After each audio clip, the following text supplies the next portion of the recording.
Glória a Deus. Hoje, culto de Santa Ceia, momento glorioso, ato esse memorativo da morte de Cristo por nós do Calvário. Quando Ele voluntariamente se entregou. Eu acho tão lindo quando Ele mesmo diz: eu dou a minha vida, ninguém a tira de mim. Acho tão lindo quando Ele fala isso. Porque aí a gente não vê um Jesus fraco. Porque a gente pode pensar assim, pelo que fizeram com Ele, a gente pode olhar assim, e de primeiro momento pode pensar que Ele foi fraco, que Ele foi vencido assim. Não. Ele disse: eu dou a minha vida, ninguém a tira de mim. Ele veio nesse propósito, morrer para que a gente pudesse viver. Amém? Glória a Jesus. Essa é a celebração do momento. Essa é a celebração dessa ocasião. Ele veio, deu a sua vida em resgate da nossa.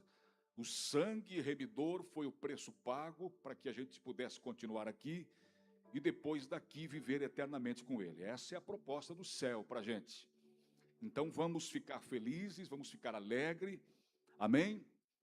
Por mais que não vá tudo bem com você, pastor, você fala assim porque não sabe o tamanho da minha luta. Meu irmão, vá em frente, não olhe para os problemas, para os ventos, não olhe para as tempestades. Na verdade, tudo que está acontecendo e tem acontecido com você faz parte da escola de Deus, tá? Nenhuma prova é assim aleatória, sem propósito. Deus, quando manda uma tempestade, uma tribulação na sua vida, é porque Ele quer te ensinar algo. Amém? Porque muitas vezes Ele prefere nos ferir do que nos perder. Então, Ele, para corrigir, muitas vezes, requer-se um momento de dificuldade para a gente entender algumas coisas que a gente não entenderia assim tão fácil, deitado numa rede ou deitado eternamente em berços esplêndidos. É na hora da prova que a gente, é no deserto que a gente conhece de fato esse Deus que provê todas as coisas, que cuida da gente, que não deixa o inimigo se aproximar para tragar, para nos aprisionar. Esse Deus é lindo e maravilhoso. Eu amo servir a Jesus. Eu amo ser um servo de Deus. Eu amo, todos nós somos servos. Aleluia, todos nós somos servos de Jesus. Muito bem, eu quero trazer hoje aqui uma mensagem que o Espírito Santo me falara ao coração por esses dias. Estava meditando na gloriosa palavra de Deus. E quando eu cheguei aqui nesse texto, que já vamos ler, Deus falou forte comigo algumas verdades aqui, e eu quero compartilhar com você nessa noite para enriquecimento da sua vida espiritual, amém? Você vai se enriquecer, vou dar essas pérolas para você, e você vai sair daqui mais rico do que você entrou. Porque a verdadeira riqueza não está nas coisas materiais, transitórias, né? A verdadeira riqueza, ela vem do alto. É o que você carrega com você, amém? Isso te faz rico.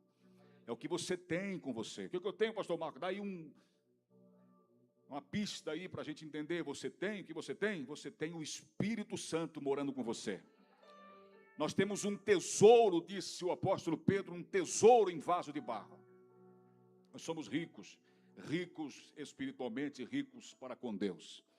Glória a Jesus. Então, essas pérolas que eu quero te dar vai te enriquecer. Eu sei que você vai sair daqui hoje melhor do que você entrou. Quem crê, diga amém. Diga para o seu irmão, diga assim: meu irmão, você vai sair daqui melhor do que você entrou hoje. Diga assim: essa é a proposta do céu para você. Sabe por quê, irmão Leonardo? Porque Deus não reúne o seu povo, você sabe disso, você é um estudioso da Bíblia. Você não vai encontrar na Bíblia um momento que Deus reunisse o povo e despedisse-os de mãos vazias. Todos que chegaram a Jesus para receber alguma coisa dele, receberam, não saíram de mãos vazias. Ele não despede ninguém de mãos vazias. Amém? É nós que muitas vezes fechamos a porta do nosso coração, em vez de abrir, nós fechamos. Nós não se atemos ao que ele falou à igreja de Laodiceia: estou à porta e bato. Se alguém abrir, eu entrarei com ele, cearei com ele e ele comigo. A gente não se atém e não se dá por conta que ele está batendo a porta e quer ter comunhão com a gente. É por isso que a gente não recebe e vê que muitas vezes somos os mais frustrados, os mais miseráveis, né? Não é assim. Nós somos filhos, temos direito, somos herdeiros das mansões celestiais, do que Deus preparou para a gente, não nesse mundo apenas, mas lá no porvir. Quando eu falo também isso, eu me lembro, inevitavelmente eu me lembro, vem surgindo aqui na minha mente alguns versículos, algumas palavras que Jesus falou assim, ó, aquele que nessa vida deixar pai, mãe, terras, tudo por amor ao meu nome, receberá 100 vezes mais nessa vida e no porvir a vida eterna. Então perceba aqui que claramente ele diz que é já aqui que a gente recebe alguma coisa dele. Amém? É já aqui que a gente é abençoado. E depois, quando a gente partir daqui, tão somente vamos estar com ele para sempre num lugar maravilhoso. Quem está ávido aqui? Quem está desejoso pela palavra de Deus? Quem está? Então abra o seu coração. Vamos lá comigo, os irmãos podem pôr para mim aqui. Lucas capítulo 22. Lucas capítulo 22, o verso é o verso 31.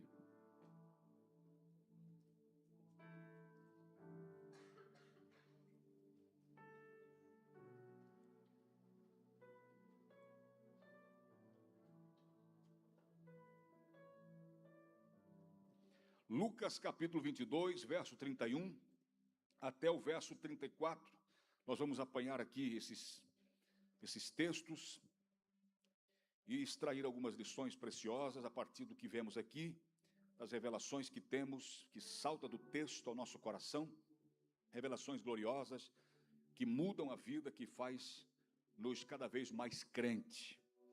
Amém? Pode acompanhar comigo aqui, vamos lá?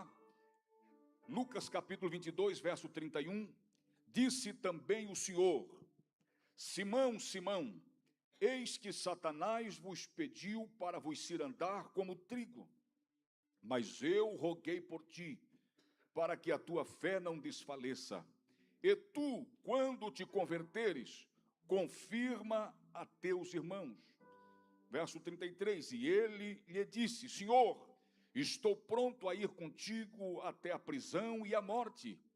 Mas ele, Jesus, disse, digo-te, Pedro, que não cantará hoje o galo antes que 3 vezes me negues que me conheças. Amém, queridos?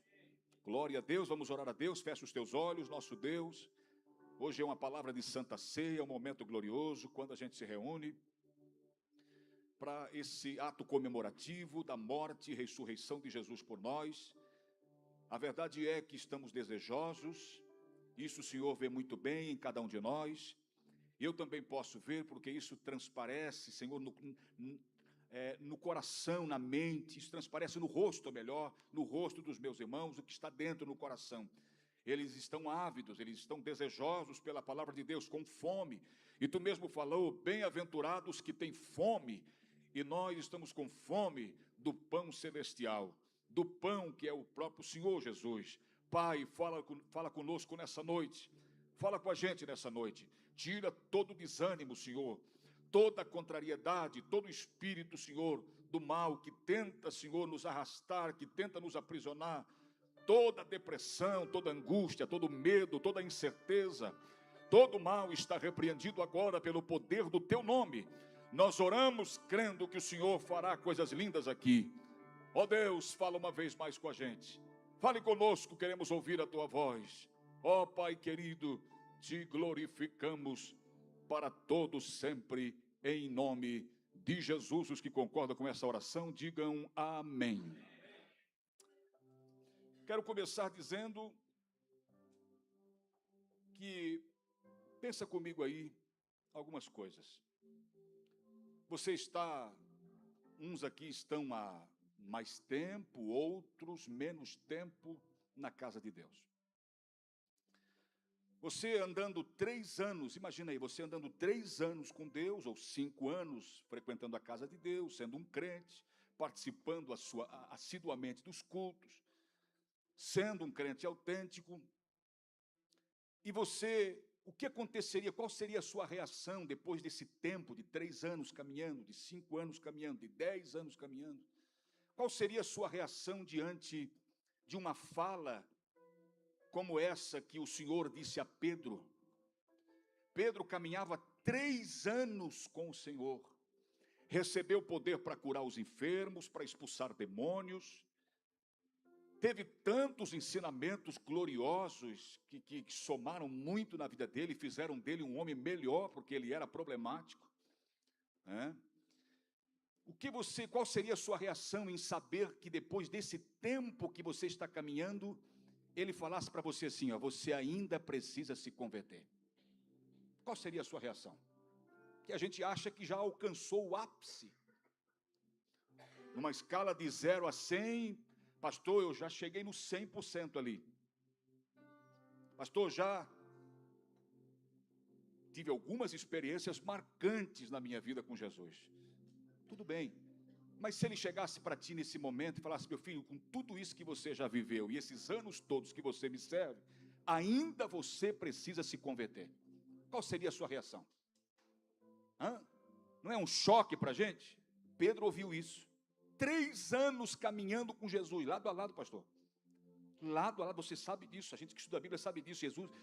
Pedro era um dos discípulos mais atuantes, sempre afoito, ele tomava partido de tudo. E depois desses anos todos caminhando com Jesus, Jesus teve essa conversa com ele aqui, dizendo assim, ó, você quando se converter, ou seja, te converte. Parece que esses anos todos, você não se converteu verdadeiramente. Houve uma conversão, mas verdadeiramente você não se converteu. Qual seria a sua reação diante disso? Pedro, pelo que a gente vê aqui no verso 33, Pedro, em vez de dobrar o joelho, porque era para estar escrito aqui no verso 33, Pedro rapidamente dobra os seus joelhos e diz, misericórdia, mestre, eu achei que eu estaria convertido. Seria essa a escrita do 33, do verso 33. Mas sabe o que ele disse? Ele disse assim, Senhor, olha a prepotência, olha o achismo, olha aquele negócio de achar que eu já está tudo resolvido na minha vida. É perigoso isso, porque todos os dias nós precisamos nos libertar. Todos os dias a nossa vida, o apóstolo Paulo vai dizer aos irmãos de Filipos, aos filipenses, do capítulo 1, verso 6. Paulo disse assim, ó, aquele que em vós começou a boa obra, a aperfeiçoará até o dia de Jesus Cristo. Ou seja, o que eu aprendo aqui com as palavras de Paulo? Que a nossa vida é uma obra em andamento. Todos os dias Deus vai nos libertando de algumas coisas que ainda nós ainda estamos apegados. Todos os dias Deus vai mudando a nossa vida, porque a gente vem lá do mundo cheio de coisas, carregado de coisas, de costumes e práticas pecaminosas que agora não cabe mais para a gente, porque a gente vive uma nova proposta, a gente vive o Evangelho de Jesus, a palavra de Deus, e agora, via de regra é essa, nós temos que ter mudado, se nós de fato nos encontramos com Jesus, porque existe o antes e o depois de Jesus na nossa vida, como houve na história. Nós precisamos agora. E o apóstolo Pedro aqui vai dizer, verso 33, e ele disse, Senhor, estou pronto a ir contigo. Olha só, é aquela certeza, né? Amém, glória a Deus, amém, amém, eu estou resolvido, mas amém. Mas a gente precisa deixar Jesus e ouvi-lo quando ele falar. Você precisa mudar. Ainda há algumas coisas que você precisa se desvencilhar delas. Há algumas coisas que ainda você precisa abrir mão, que você não abriu mão. Não tem como seguir Jesus levando bagagens. Não tem como seguir Jesus levando bagagens.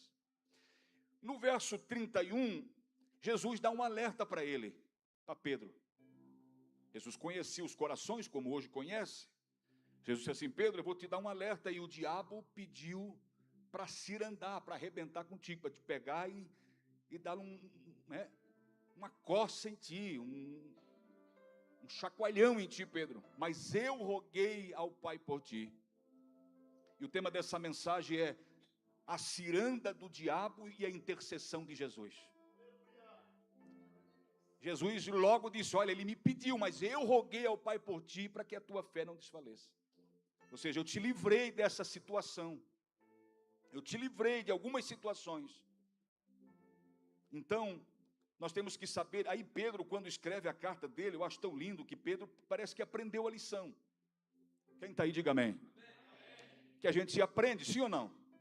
Uma hora de tanto bater cabeça, de tanto escorregar, numa hora a gente aprende a caminhar certo. em linha reta. E Pedro, tudo indica que ele aprendeu depois, porque se você for ler, antes do Pentecostes era um Pedro afoito, precipitado e tal, todo cheio de problema. Depois do Pentecostes, ele foi um outro homem. E olha o que ele escreve aos irmãos da dispersão, alguns irmãos da igreja. Ele escreve essa carta aos irmãos que estavam dispersos, as muitas congregações. Ele escreve essa carta dizendo assim, em 1 Pedro capítulo 5, verso 8, sede sóbrios, vigiai, porque o diabo, vosso adversário, anda em derredor, como leão bramando, buscando a quem possa tragar. O qual resisti firmes na fé, sabendo que as mesmas aflições se cumprem entre os vossos irmãos do mundo. Perceba que parece que ele aprendeu que o diabo anda na espreita tentando nos atingir. Na ocasião, Jesus disse, eu roguei ao Pai por ti. Eu roguei ao Pai por ti. Os discípulos, eles tinham uma autoconfiança em si mesmos. Eles tinham algumas coisas que precisavam ser mudadas, e Jesus trabalhou muito com um discipulado muito forte na vida deles. Jesus trabalhou duramente, durante 3 anos eles foram discipulados, a melhor escola de discipulado que houve na terra. O próprio mestre, o próprio Senhor poderoso os discipulou. Mas algumas coisas parece que ainda ficou pendente, a ponto de Jesus dizer assim, tu precisa ainda se converter, rapaz. Amém? Quem está deixando aqui, deixa eu te fazer uma pergunta, quem está deixando aqui Deus trabalhar de fato? Quem está deixando? Quem não está impedindo? Não impeça, não impeça. Muitas vezes vai doer, muitas vezes vai te contrariar, muitas vezes vai te puxar mesmo para um lado difícil, para a parte mais difícil da coisa, mas saiba de uma coisa, andar com Jesus, irmão, é ir dia após dia sendo aperfeiçoado, sendo lapidado, sendo mudado. A verdade é que Ele está nos preparando para a eternidade. Alguém que diz, eu ouvi uma vez um pregador dizendo, Deus tem pressa, meus irmãos. Quem tem pressa somos nós. Deus não tem pressa. A verdade é que nas nossas vidas, muitas vezes, já era para a gente estar lá na frente, e a gente está lá atrás na fila. Já era para a gente estar lá no primeiro degrau, lá em cima, já lá na plataforma, não no primeiro degrau. E a gente muitas vezes vai impedindo as ações poderosas de Deus. E como Deus vai tratando com a gente? Através das ministrações aqui, queridos. Através das ministrações, da revelação que Deus lhe dá, que Deus lhe confere, através de sua palavra. Quando você assiduamente lê, tem o seu devocional, é lá que Deus, o Espírito Santo vai ministrando, e você muitas vezes tem resistido às mudanças que Ele quer ocasionar na sua vida, que Ele vai ocasionar. É inevitável, não tem como seguir Jesus levando bagagem, meus queridos. Não tem como negociar com Ele e levar um pecadinho, porque esse pecadinho aqui, essa coisa aqui, isso aqui é meu de estimação, pastor, eu não abro mão. Eu posso até estar na igreja, eu posso até estar incluso no hall de membros dessa igreja, eu posso fazer qualquer coisa, mas isso aqui não quero que mexa nessa parte aqui. Queridos, nós temos que estar disposto a abrir mão de tudo, para viver as aventuras de Deus, amém? Viver bem-aventurado, viver as aventuras de Deus. Nós temos que estar disposto a fazer isso. Então, quando a gente acha que a gente já chegou ao ápice, está tudo ok, muitas vezes nós podemos estar enganados. E olha que Deus conhece os corações. Seja você mesmo e ninguém mais. Seja você mesmo, imprima a sua identidade. Deus não está preocupado, irmão, com o que a mídia mundial está ditando, as regras do mundo, as regras mundanas. Deus não se enquadra nesse modelo falido que está aí. A igreja anda na contramão, pastor Marco, anda na contramão de fato desse mundo mesmo. A igreja vive uma proposta diferente, divina, celestial. Quem está aí, dá um glória a Jesus. Vai dando um glória para de vez em quando eu saber que você está por aí. E aí, parece que ele escreveu a lição, ele disse, sede sóbrios, quando ele disse, porque o diabo anda em derredor. Ou seja, quando ele foi escrever isso aqui, na primeira carta dele, capítulo 5, verso 8, com certeza veio isso na mente dele. Poxa, lá atrás o mestre orou por mim. Eles se fiusavam muito no mestre. A questão do jejum, por exemplo. Um dia vieram reclamar os discípulos dos fariseus, jejum, e os teus por que não? Mas Jesus disse, enquanto o noivo está, há uma festividade e ninguém precisa se preocupar porque estão em festa. Agora vai chegar um tempo que o noivo vai sair e eles vão ter que jejuar. E de fato, até na questão da oração, eles se fiusavam. Até na questão da oração, eles eram, em outras palavras, preguiçosos para orar. Em Atos dos Apóstolos, capítulo 3, você vai ver Pedro e João subindo a nona hora da oração no templo. Ou seja, parece que mudou as coisas. E mudou mesmo. Então as coisas têm que ter mudado em nós. Até quando a gente vai viver empurrando com a barriga? Até quando a gente vai querer dar aquele jeitinho brasileiro da gente? Até quando a gente vai protelando as coisas? Irmãos, Deus está com o seu olhar sobre a sua igreja. Jesus disse, se o sal que são vocês, disse para aquela multidão, se o sal que são vocês perder o seu poder poderoso, seu poder maravilhoso, seu poder maravilhoso de dar sabor, eles com que se há de salgar, eles? Com que se há de salgar? Ou seja, se vocês que é para fazer a diferença não faz, quem vai fazer a diferença nesse mundo? Jesus espera que a gente tenha já se libertado de muitas coisas e agora faça a diferença no ambiente onde estamos inseridos. Seja familiar, em primeiro lugar, seja um ambiente secular, um ambiente de emprego, no seu emprego, na sua convivência com seus amigos. Deus quer que lá no meio você seja o sal. E Jesus disse, se o sal se tornar insípido, com que se há de salgar, disse ele? Para nada mais presta. Vê que não presta para mais nada. Se eu não fazer diferença, para outra coisa eu não presto. Porque Deus me chamou para fazer diferença. Deus me chamou para viver uma proposta diferente e deixar resplandecer através de mim a sua identidade, o seu caráter, o seu amor, o amor de Deus. Jesus disse, vocês serão conhecidos quando vos amardes uns aos outros como meus discípulos. Muitos os conhecerão como meus discípulos se vos amardes uns aos outros. Então nós temos que deixar transparecer em nós a identidade de Cristo. Nós somos cristãos, sim ou não? Pois então, cristão, nós somos pequenos cristos. Nós somos pequenos cristos. Para nada mais serve se perder esse poder de fazer a diferença. E o sal, ele age silenciosamente, muitas vezes, sim ou não? Ele age silenciosamente, o sal. Alguém vai notar que ele está ali porque, ao provar que ele está ali. O sal, ele pode perder esse poder. Como ele pode perder esse poder de dar sabor, pastor? Se ele se misturar com outro produto. A misturança com outra coisa vai estragar.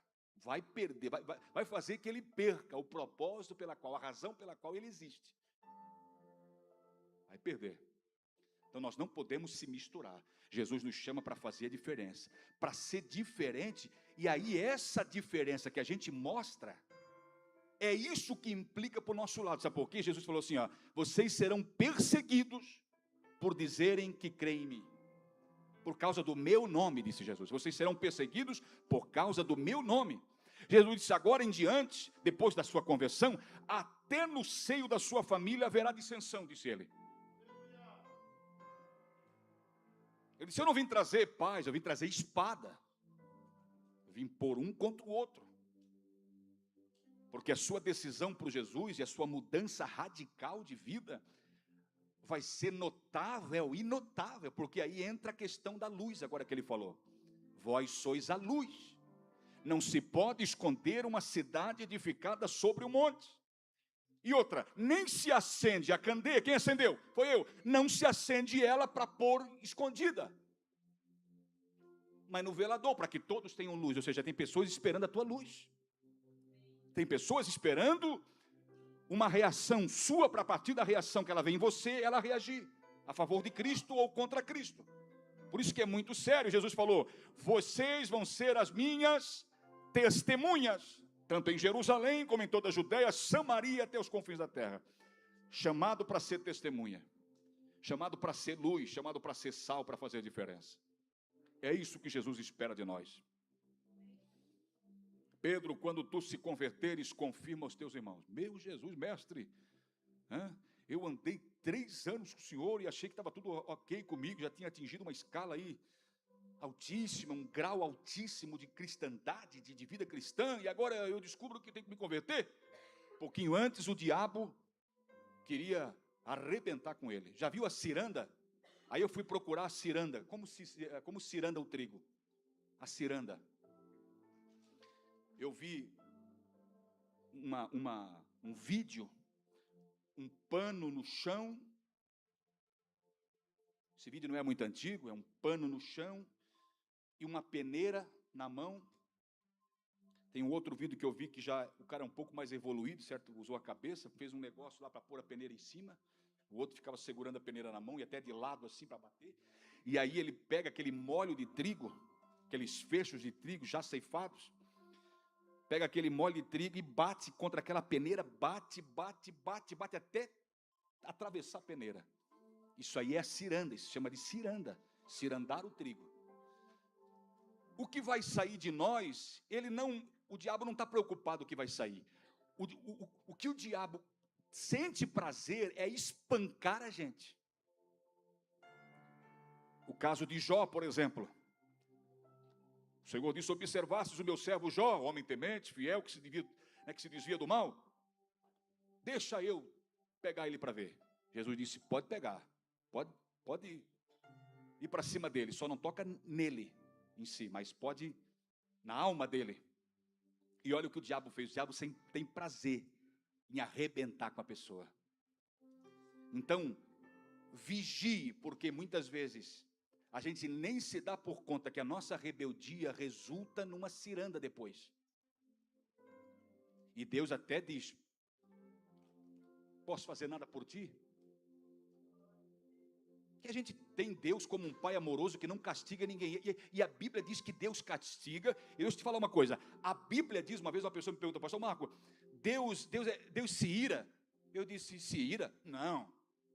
Mas está isso na Bíblia? Eu disse: está. E até mais te digo. Agora eu vou deixar você pasmo aqui. Vou deixar você estarrecido. Com o que eu vou mostrar para você na Bíblia. Você nunca mais vai falar sobre isso. Você vai resolver esse problema na sua vida. Esse pensamento não vai mais. Eu disse: olha aqui, mostrei para ele. Deus se ira todos os dias. A gente acha que o pai amoroso não vai se irar, não vai castigar ninguém. Tem momentos, o escritor aos Hebreus, no capítulo 13, diz que o filho que o pai não corrige, não é filho, é bastardo. Quem não aceita a correção, disse o escritor aos Hebreus, não é filho. Então o pai corrige. Muitas vezes a gente não quer deixar as transformações acontecer, a gente impede a ação poderosa do Espírito de Deus. Aí, muitas vezes, Deus permite o diabo vir para o nosso lado para arrebentar com a gente. E é o que ele mais gosta de fazer, quando há legalidade. Porque ele só pode agir dentro de uma legalidade. Então, eu creio que Deus está a trabalhar. Eu creio que Deus está a trabalhar a partir das nossas decisões, claro. O livre-arbítrio, todos nós temos. A partir das nossas decisões, eu ingresso, entro para fazer parte do corpo, e dali em diante, grada-te, uns mais rápido, outros mais devagar. Mas a obra de Deus começa a acontecer na vida de cada um. Tu vai se amoldando agora. Paulo disse: não vos conformeis, não vos amoldeis com o mundo. Agora você vai se amoldar com a palavra de Deus, a proposta do reino. E aí, irmão, a partir das suas decisões é que Deus vai trabalhando de maneira poderosa na sua vida. As coisas vão acontecendo gradativamente, porque você vai deixando Deus trabalhar. Amém? Deus vai deixando Deus trabalhar. Uma vez eu achei tão lindo, uma pessoa chegou para mim e disse assim: pastor Marco, me desculpa por aquela situação, naquele tempo, houve uma situação lá meia fora, assim, descontrolada. Ela disse: eu vim pedir perdão para o senhor, me perdoa, e eu quero pôr uma placa a partir de hoje, bem grande aqui, que Deus está em obra nessa casa aqui. Amém? Então vai tendo paciência. Paulo disse aos irmãos de Roma, aos irmãos romanos, Paulo disse: os que são fortes na fé, sabeis suportar a fraqueza dos fracos, e não agradar a vós mesmos. Então a gente sabe que existem pessoas que estão mais lá atrás, outras mais na frente. Agora a gente tem que procurar se entender e ajudar um ao outro, e deixar Deus trabalhar na nossa vida. Olha para mim aqui, isso aqui é muito sério que eu vou dizer agora. Deus primeiro trabalha em você, para depois a partir de você para outros, tá? Amém? É assim, porque Jesus disse: ide e fazei discípulos. Primeiro eu tenho que resolver algumas coisas seríssimas na minha vida, para depois Deus me usar como instrumento da sua graça. É isso, essa é a ação poderosa de Deus, e quem crê, diga amém. Dá uma cutucadinha assim, aquela cutucadinha de profeta de Deus. Dá uma cutucada assim, só não bate muito forte para não machucar o irmão. Bem na costelinha dele assim, diga assim: meu irmão, deixa Deus trabalhar. Diga para ele assim, agora olha assim, aquele olhar assim, assustado, assim, aquele, né, arregala bem os olhão assim, ó. Diga assim, ó: não impeça Deus trabalhar. Impeça Deus trabalhar. Quando tu se converteres: ô pastor, estou indo devagarzinho, estou indo. Agora o ruim é chegar no final, chegar no final de tudo, aí eu não entrar, aí é complicado. Então ele já vai acertando pelo caminho com a gente. É no caminho de Emaús que ele vai acertando, amém? Alguns detalhes, vai pregando para a gente se converter de novo. Eu amo esse Jesus. Ou você acha que você já está 100%? Não, eu olho para mim, eu não sei você, mas eu olho para mim e eu vejo que falta muita coisa em mim. Eu vejo que falta muita coisa. Quando eu dobro os joelhos, não que eu tenha alguma síndrome de alguma coisa, que eu tenha complexo de inferioridade, não tem, eu sou bem resolvido quanto a isso, quantas coisas da vida, eu sou bem resolvido. Até porque a gente não caiu de paraquedas, estamos já há algum tempo, já fui escolado bastante. Então, dessas coisas estou resolvido, mas quando eu olho para mim mesmo, eu vejo que existe sim algumas coisas ainda pendentes que Deus precisa, e eu quero, e eu peço diante do altar, diante da igreja do Senhor aqui, que Ele me transforme, porque eu quero viver o novo dEle. Eu quero ir morar com Ele, eu quero agradá-lo, eu sirvo para agradá-lo a Ele, eu sirvo ao meu Senhor. Oh, bendito seja o nome do Senhor.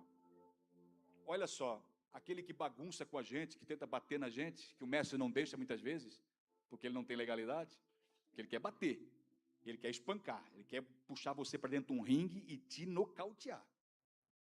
Ele é desgraçado. Desgraçado quer dizer, ele perdeu a graça, né? Perdeu por completo, é desgraçado mesmo, perdeu a graça. Para sempre. Não tem plano de salvação para anjo, tem para seres humanos. Aí olha o que João brada, e João viu e escreveu. Apocalipse capítulo 12, verso 10. E ouviu uma grande voz que dizia, que grande voz é essa, né? Imagina que coisa linda, hein? A do Cid Moreira é isso aqui, ó, perto dessa grande voz, né? A pessoa me diz: pastor Marco, quando eu escuto o Cid Moreira, a Bíblia do Cid Moreira, meu Deus, eu me arrepio dos pés da cabeça, aquela voz, né? Mas essa voz aqui eu creio que é muito mais potente. Olha só: e ouviu uma grande voz do céu que dizia: agora é chegada a salvação e a força e o reino de nosso Deus e o poder do seu Cristo, porque já o acusador de nossos irmãos é derrubado.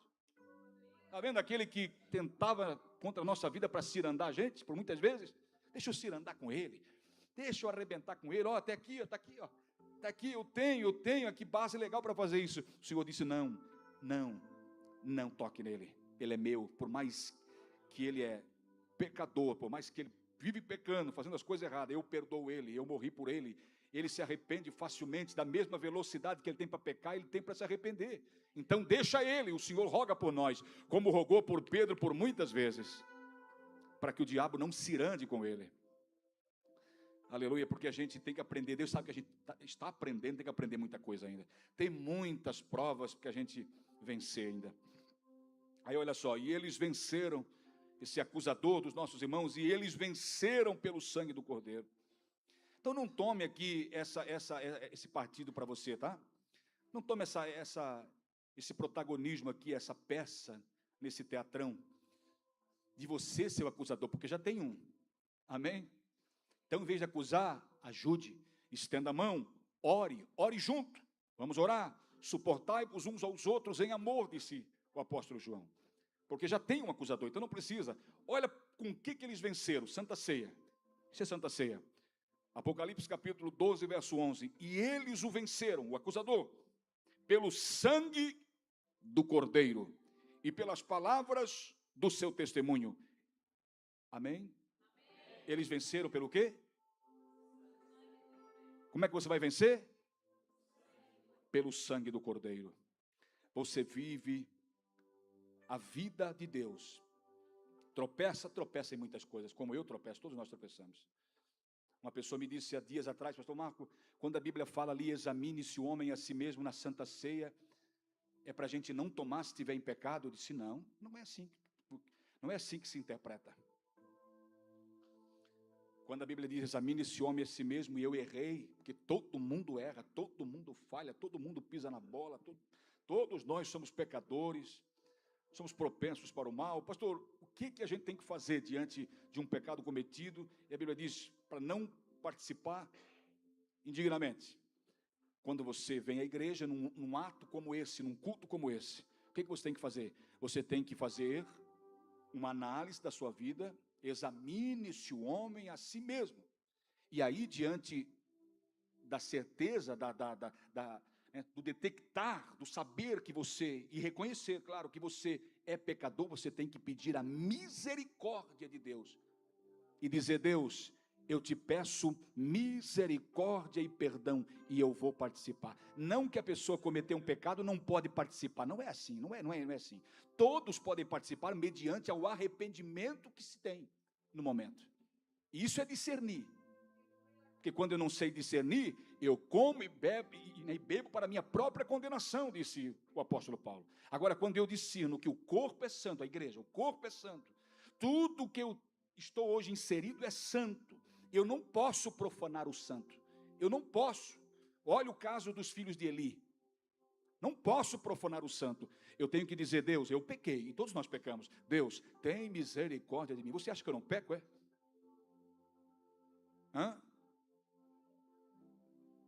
Todos nós pecamos.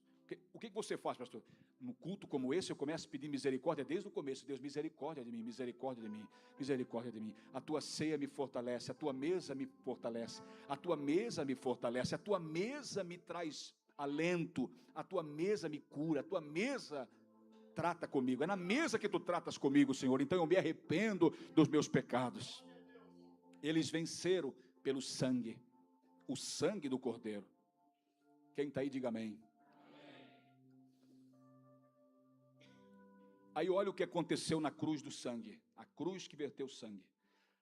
Colossenses capítulo 2 e verso 14, havendo riscado a cédula que era contra nós das suas ordenanças, a qual de alguma maneira nos era contrário, e atirou do meio de nós, cravando-a na cruz.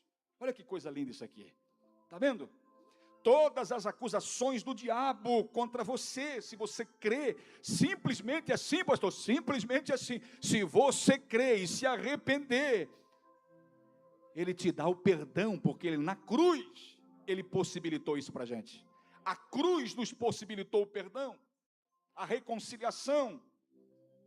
Oh meu Deus bendito. E aí lá na cruz, os principados, as potestades, eles que nos acusaram, sabe o que ele fez? Ele os expôs publicamente e triunfou sobre eles. Não tem para ninguém.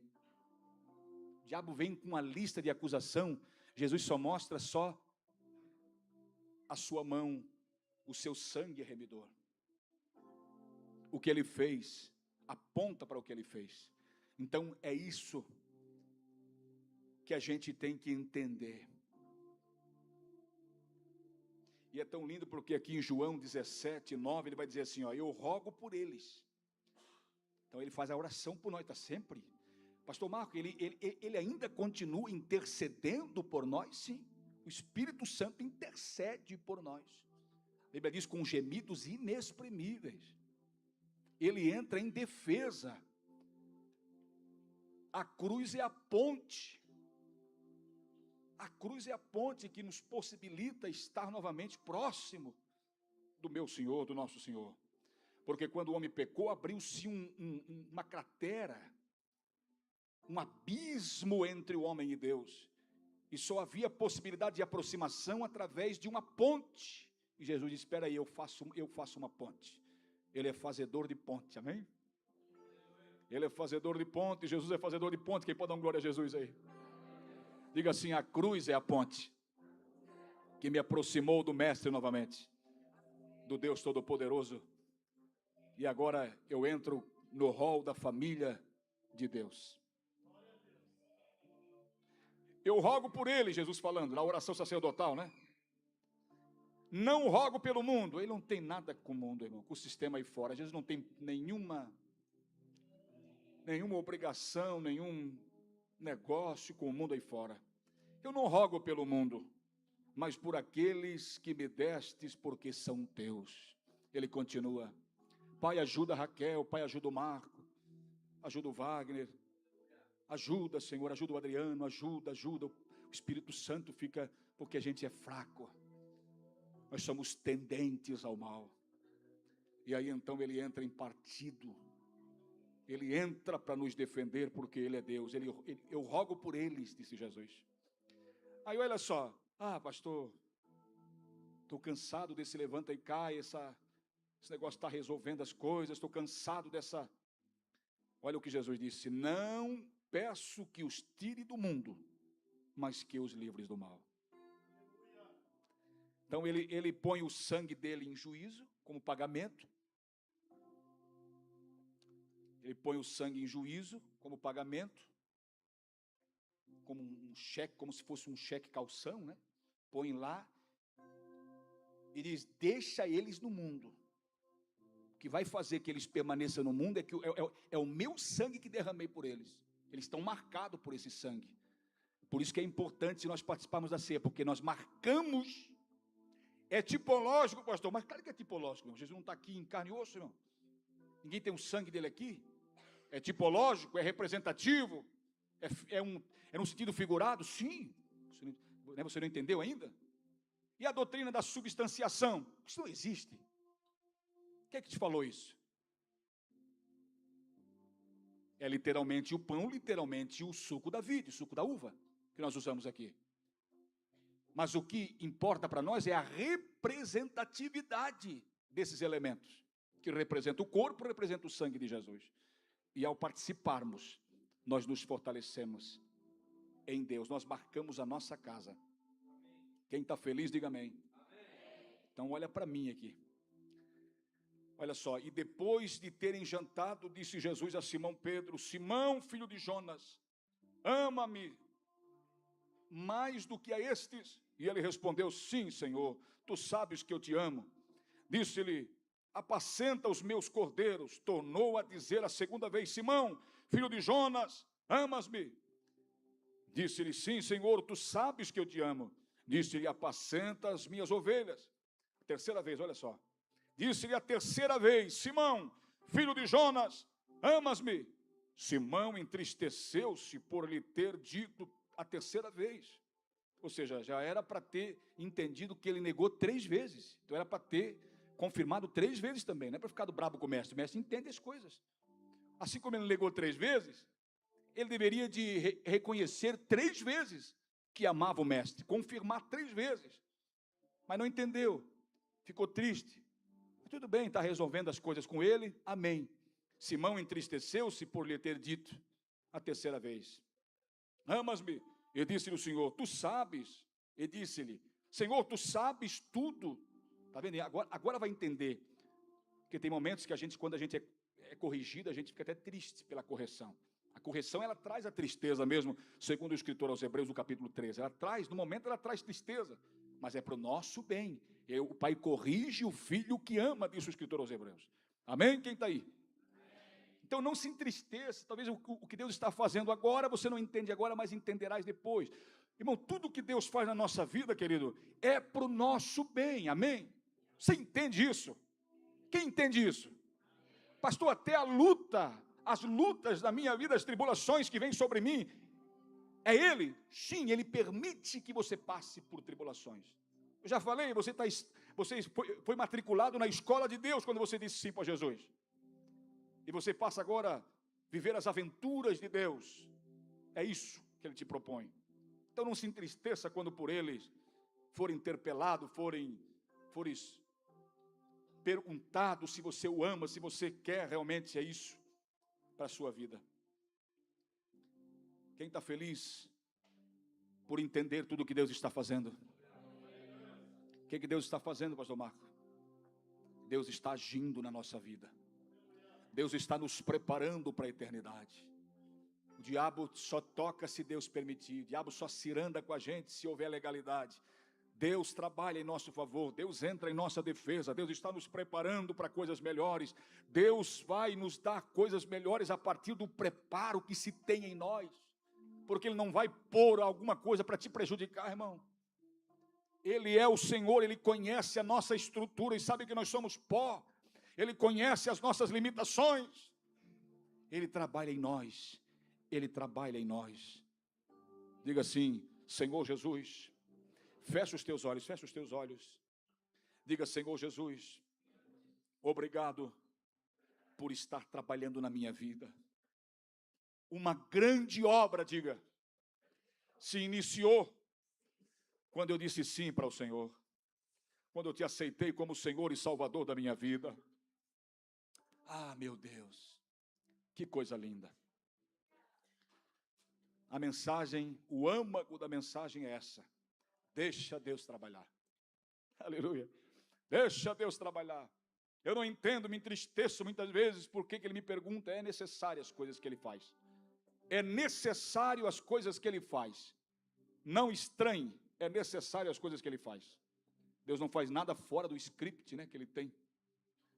Então aí, Ele não faz nada assim para nos prejudicar, para nos arrebentar. Ele disse, por que eu entendo assim? Porque o próprio Jesus disse, ora vós que sois maus, sabeis dar boas coisas aos vossos filhos, quanto mais o vosso Pai Celestial. Ele disse, qual é o pai que o filho lhe pedindo pão lhe dará uma pedra? Qual é o pai que o filho lhe pedindo peixe lhe dará um escorpião? Ele disse, ora vós que sois maus, sabeis dar boas coisas aos vossos filhos, quanto mais o vosso Pai que está no céu.